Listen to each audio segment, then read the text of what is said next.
Bread দিয়ে তৈরি দারুণ স্বাদের একটা স্ন্যাক্সের রেসিপি নিয়ে আজকে আমি আপনাদের সামনে হাজির হয়েছি। ব্রেডের অনেক ধরনের স্ন্যাক্সই তৈরি করা যায়, তার মধ্যে এই স্ন্যাক্সটা খেতে কিন্তু দুর্দান্ত লাগে। আর এই ব্রেডের স্ন্যাক্সগুলো তৈরি করার জন্য আমি এখানে কতগুলো ব্রেডের স্লাইস নিয়েছি। প্রথমে একটা ব্রেডের স্লাইস নিয়েছি, কাঁচি দিয়ে আমি এরকমভাবে কোনাকুনি করে দু টুকরো করে কেটে নিচ্ছি। আমি এটা কাঁচি দিয়ে কাটছি, আপনারা চাইলে ছুরি দিয়েও কেটে নিতে পারেন, যার যেটাতে সুবিধা হয়। আমি সবগুলো কাটবো না, কতগুলো স্লাইস কেটে নিয়েছি ব্রেডের, এই যে কোনাকুনি করে কেটে নিয়েছি। আর এখানে একটা পাত্রের মধ্যে আমি কিছু পেঁয়াজ কেটে রেখেছি, আর কাঁচা লঙ্কা আর ধনেপাতা কেটে রেখে দিয়েছি। সবই মিহি করে কুচানো আছে। আর পেঁয়াজগুলোকে একদম পাতলা পাতলা করে ছোট করে কাটতে হবে। আমি যে পেঁয়াজগুলোকে কেটে নিয়েছি একটু হাত দিয়ে এগুলোকে ঝুড়ো করে নিচ্ছি, মানে একদম ছোটো করে না কাটতেও চলবে, কিন্তু একটু পাতলা করে কাটতে হবে। এর মধ্যে দিয়ে দিলাম ধনেপাতা কুচানো কিছুটা, আর দিয়ে দিচ্ছি এখানে 6টা কাঁচা লঙ্কা আছে। এবার ঝালের পরিমাণটা কম বেশি যে খেতে পছন্দ করে সেরকম বুঝে শুনে নেবেন।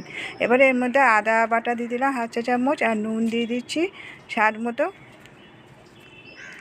এবারে ধনে ভাজার গুঁড়ো দিয়ে দিলাম 1/2 চা চামচ, আর জিরে ভাজার গুঁড়ো দিয়ে দিলাম 1/2 চা চামচ।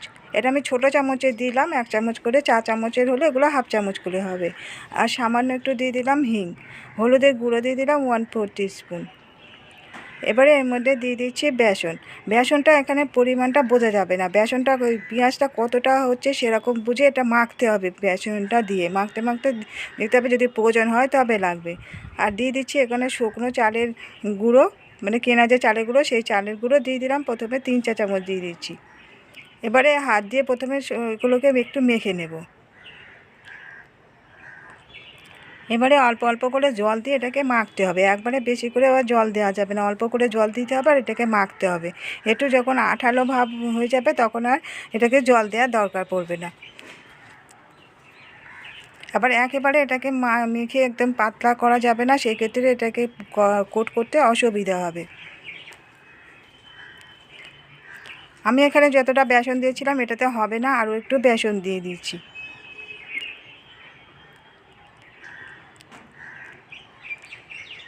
যতটা বেসন লাগবে চালের গুঁড়োটা তার হাফ দিতে হবে।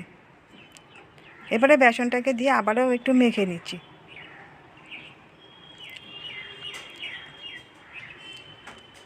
শুকনো চালের গুঁড়ো আরও 1 চামচ দিয়ে দিলাম। আমি প্রথমে 3 চামচ দিয়েছিলাম, আরও 1 চামচ দিয়ে দিলাম, মোট 4 চামচ দিয়েছি। মাখাটা আমার হয়ে গেছে, আর এতে বেসন বা চালের গুঁড়ো আর দেবো না, এরকম একটু আঠালো করে মেখে নিতে হবে। এবারে যে ব্রেডের স্লাইসগুলোকে কেটে রেখেছিলাম, একটা ব্রেডের স্লাইস নিলাম, নিয়ে এর উপরে এই মিশ্রণটা দিয়ে প্রথমে উপর একটা সাইড কভার করে দিচ্ছি। তবে আবারও বলে দিচ্ছি, এই মাখাটা কিন্তু একেবারে বেশি নরম করে দেবেন না, জল দিয়ে বেশি নরম করে দিলে কিন্তু এই ব্রেডের উপরে এটাকে কোট করতে অসুবিধা হবে। ওটা মাখানোর সময় এটা উঠে চলে আসবে, খুলে যাবে। একটু শুকনো শুকনো করে মাখলে সবথেকে ভালো হয়। প্রথমে একটা সাইডে কভার করে দিয়েছিলাম, এবারে আর একটা সাইডে কভার করে দিচ্ছি। এবার সাইডগুলো একটা সাইডে আমি লাগিয়েছি, সব সাইড 3টে সাইডে লাগাইনি। এবারে প্রথমে একটা আমার করা হয়ে গেছে, এবারে আরও একটা করে নিচ্ছি। প্রথমে হাতে করে মিশ্রণটা নিয়ে একটু চ্যাপটা করে নিলাম, নিয়ে তারপরে এই যে একটা ব্রেডের স্লাইসের উপরে লাগিয়ে দিচ্ছি। একটা সাইডে প্রথমে লাগিয়ে দিচ্ছি,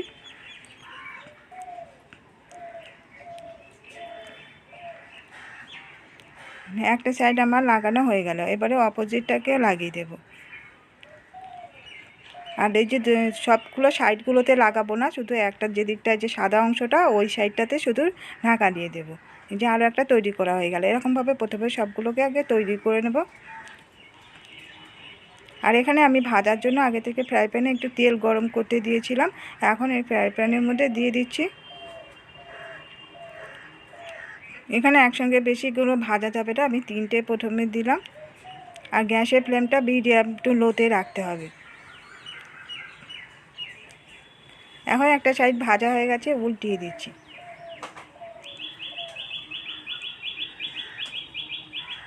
উল্টানোর সময় একটু সাবধানে উল্টাতে হবে, যাতে করে এটা ভেঙে না যায়।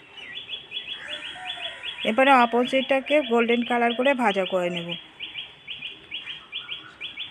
আর যেহেতু এখানে পেঁয়াজটা কাঁচা দেওয়া আছে, বেসনের সঙ্গে এইগুলো একটু সময় নিয়ে এটাকে ভাজতে হবে।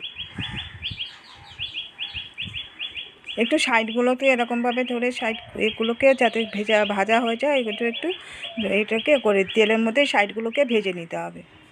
এই স্ন্যাক্সগুলো আবার ভাজা হয়ে গেছে, এগুলোকে আমি তুলে নিচ্ছি। তৈরি হয়ে গেছে ব্রেডের স্ন্যাক্স। এই স্ন্যাক্সটা খেতে কিন্তু দুর্দান্ত লাগে। আমি এখানে টমেটো সসের সঙ্গে পরিবেশন করছি, আপনারা ধনেপাতা চাটনির সঙ্গে পরিবেশন করতে পারেন।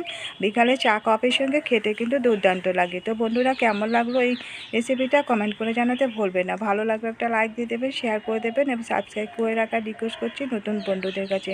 পাশে থাকা বেল বটনটিকে অন করে রাখবেন, যখনই নতুন ভিডিও আপলোড করব নোটিফিকেশানে আপনাদের কাছে পৌঁছে যাবে।